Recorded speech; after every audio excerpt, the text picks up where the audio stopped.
தந்தை சொல் மிக்க மந்திரம் இல்லை, ஆயிரம் உறவில் பெருமைகள் இல்லை, அன்னை தந்தையே அன்பின் எல்லை.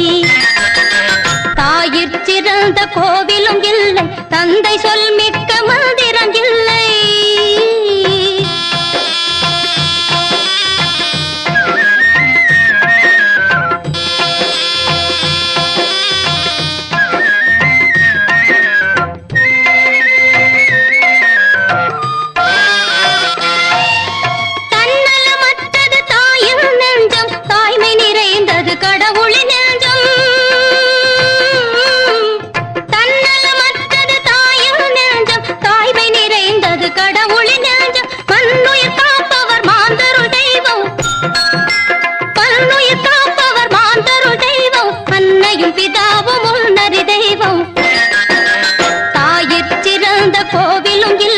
தந்தை சொல் மிக்க மந்திரம் இல்லை.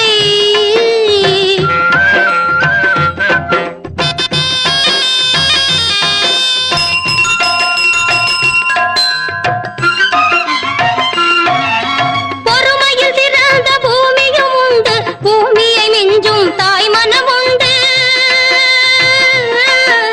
பொறுமையில் சிறந்த பூமியும் உண்டு, பூமியை மிஞ்சும் தாய் மனம் உண்டு. கோவிலில் ஒன்று, குடும்பத்தில் ஒன்று, கோவிலில் ஒன்று, குடும்பத்தில் ஒன்று, கருணையில் தாயும் கடவுளும் ஒன்று. தாயிற் சிறந்த கோவிலும் இல்லை, தந்தை சொல் மிக்க மந்திரம் இல்லை, ஆயிரம் உறவில் பெருமைகள் இல்லை, அன்னை தந்தையே அன்பின் எல்லை. தாயிற் சிறந்த கோவிலும் இல்லை, தந்தை சொல் மிக்க மந்திரம் இல்லை. வாருங்கள் சுவாமி, வாருங்கள். வணக்கம். வாழ்க பல்லாண்டு. அமருங்கள் சுவாமி, அமருங்கள். இருக்கட்டும். தாங்கள் யார் என்று அடியேன் அறியலாமா? அகத்தியன் என்பார்கள் என்னை. ஆஹா, அருந்தமிழ் முனிவரா? ஐயனே, தாங்கள் எங்கள் இல்லம் தேடி வருவதற்கு நாங்கள் என்ன புண்ணியம் செய்திருக்க வேண்டும்? அமருங்கள். இதோ ஒரு நொடி பொழுதில் வந்து விடுகிறேன்.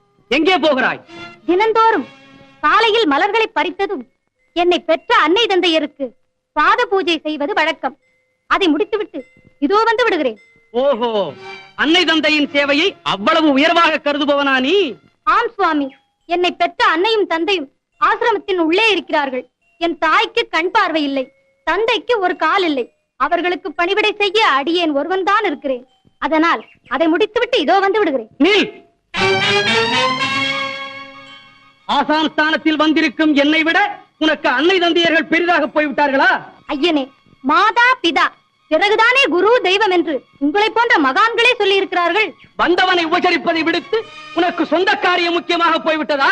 என்னை இந்த உலகிற்கு தந்தவரே தாய் தந்தையர் தானே. அந்த உலகத்தையும் நாட்டி படைப்பவர்கள் என் போன்ற ஞானியர்கள் தானே. அந்த ஞானியர்களையும் பெற்றவர்கள் ஒரு தாய் தந்தையர் தானே. எனக்கே உபதேசம் செய்கிறாயா நீ? ஆத்திரப்படாதீர்கள் சுவாமி, இதோ அரை நொடியில் வந்து விடுகிறேன்.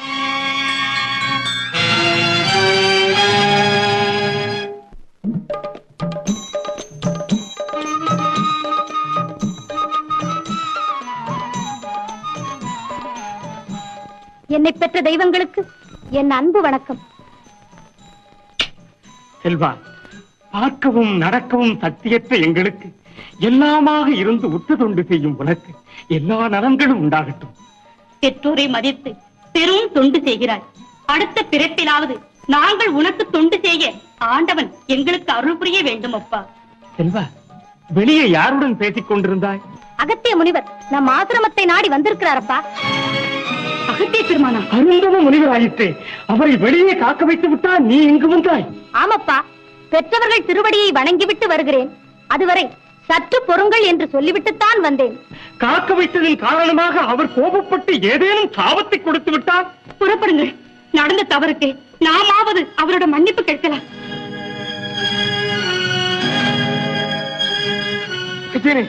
திருவிள்ளைத்தனமாக எங்கள் செல்வன் செய்த தவறை மன்னித்து விடுங்கள்.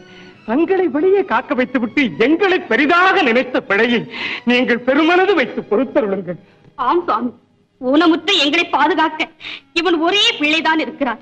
கண்ணில்லாத எனக்கு கண்ணாக, காலில்லாத என் கணவருக்கு ஊன்றுகோலாக விளங்கும் எங்கள் செல்வன் மீது தங்களின் கடும் கோபத்தை காட்டி விடாதீர்கள். செல்வன் செய்த தவறுக்காக தண்டனை எதுவானாலும் எங்களுக்கு கொடுங்கள். நாங்கள் அதை மகிழ்ச்சியோடு ஏற்றுக்கொள்ளுகிறோம். இவன் அறியாத பிள்ளை, இவனை மன்னித்து விடுங்கள். உங்கள் செல்வன் அறியாத பிள்ளையே அல்ல. இந்த அதிபால்யத்திலேயே அன்னை தந்தையருக்கு தொண்டு செய்யும் தத்துவத்தை உணர்ந்த இவன் ஆண்டவனுக்கு சமமானவன். காக்க வைத்ததற்காக நான் கோபப்படவில்லை.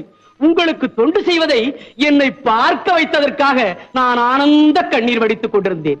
அது மட்டுமல்ல, ஈசன் கட்டளைப்படி தொண்டு செய்ய தென்பகுதிக்கு சென்று கொண்டிருந்தேன்.